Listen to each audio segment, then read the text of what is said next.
What is a lip lift versus lip augmentation? Hi, I'm Dr. Kristina Tansavatdi and I'm a double board certified facial plastic surgeon. In this video, you're going to learn the difference between a lip lift and a lip augmentation and what can accomplish for your lips. Watch to the very end because I'm going to share with you results of my own and the results that is done versus a lip lift versus a lip augmentation. So let's start off with the lip lift. First patient I have here is, she has a very long upper lip, and all versions of lip lift, you've heard of maybe a bullhorn lip lift, a corner lip lift, a subnasal lip lift. All versions cut out skin and soft tissue in order to raise the border of the lip up. And by doing so, that causes a lip eversion, meaning the lip curls up. And people like that. They like to get it through a lip flip using Botox, but this is an alternative that's a more permanent result by taking out skin and then by doing so lifting the border of the lip up. In this patient, she had a lip lift that was done by placing an incision under the nose and removing some skin from there and thus lifting the border of her upper lip. This works well in those patients who have a long upper lip or who are older, because as we age, that's a very common thing to happen where the upper lip just gets longer and longer. So we want to get that ratio back by taking out skin in the upper lip. And you can see her after results, the lip border is turned up. She's got more fullness in her upper lip, and that's a very easy way and beautiful way to take care of the aging upper lip. Now let's go on to a younger patient. This is a patient where I did a combination of things. In another video, I described lip augmentation. What is lip augmentation? It is taking some tissue from another part of the body and we're using it to fill the lips. So instead of using lip filler, which is hyaluronic acid or any other form to fill in the lips, we're using your own tissue to, because as you're using your own tissue, it's less likely for you to reject it or to have any issues with the graft. So I typically take it from behind the ear. That's called a mastoid fascia graft.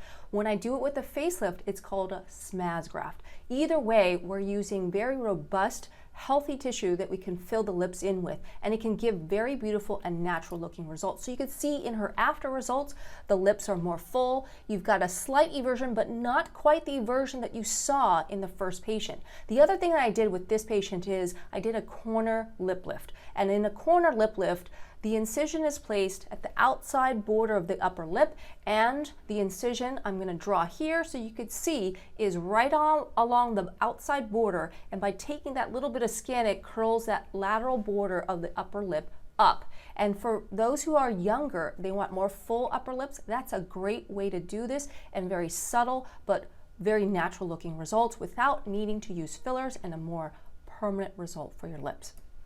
Now let's go to another result that I'm going to show you with both lip lift and a lip augmentation. So combining the two has the most robust result that you can see. So you can see with her upper lip, her lip was long, and the incision I'm going to draw out for you so you could see this. The incision was placed under the nose and it removed quite a bit of skin because her upper lip was very long here in this case. I also did a lip augmentation. That was taken from her SMAS graft, which is taken from a facelift result. So when I do a facelift, I go deep into the tissue and we take the SMAS, which is a long term, but it is a muscle graft that also has fat, and I use that to fill in the lips. So you can see I did it for both the upper and the lower lip, and it goes in at the corner of the lip.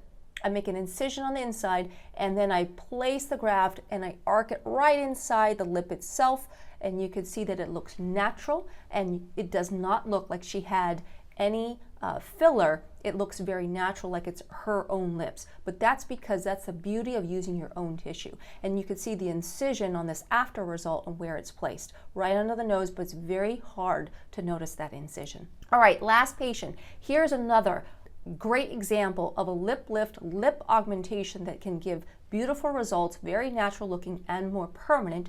And you can see the incision where I placed it, it would have been right under the nose. The length of that upper lip from the base of the nose to the upper lip you could see is long, and what we've done is shortened it in her after results. You can see that. I also did a corner lip lift. So like the younger patient that I did, her left side did not match the right side. So what did I do? I placed an incision, and I'm going to mark it here so you can see, is right along the outside border of her left upper lip so that the left could match the right. We could have very symmetric looking lips. And I also took a graft because I did a secondary facelift or a revision facelift for her. And I took a graft from the SMAS and I placed it in the upper and lower lip. So you could see this beautiful results after, and that's what a lip lift and a lip augmentation can accomplish. So that's the difference. Lip lift, we're taking out skin, lifting the lip in that regard, and then when we're doing a lip augmentation, we're taking tissue, graft from you,